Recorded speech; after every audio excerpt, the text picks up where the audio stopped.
Hello everyone. From this video, we will start a new series focusing on the DevNet certification. It is a certification provided by Cisco for the network automation, which includes the software development, understanding the basic of software design, and the network principles and network engineering.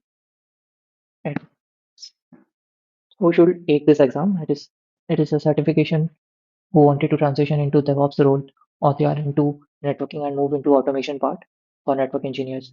There is no formal prerequisite for it. You just know a little bit of networking and basics of Python.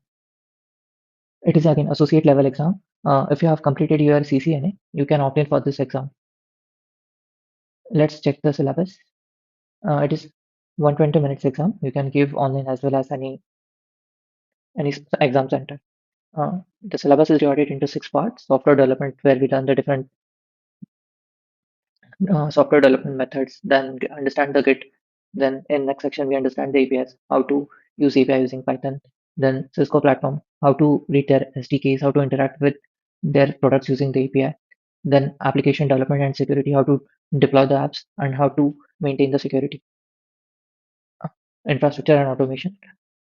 Here we will create the CI/CD pipelines, understand the CI/CD and how to automate it. In network fundamentals, just basic of networking. We will cover the entire syllabus. We will not go serially. It is not properly in serial manner. We will go serially and we will cover the entire syllabus. For the notes or reference, you can buy the official certification guide from Cisco. If you don't wanted to buy this book, you can. I have a PDF or EPUB version. If you want, please request in the comment. I will drop it, and we will go section by section from this book. So let's meet you in next video.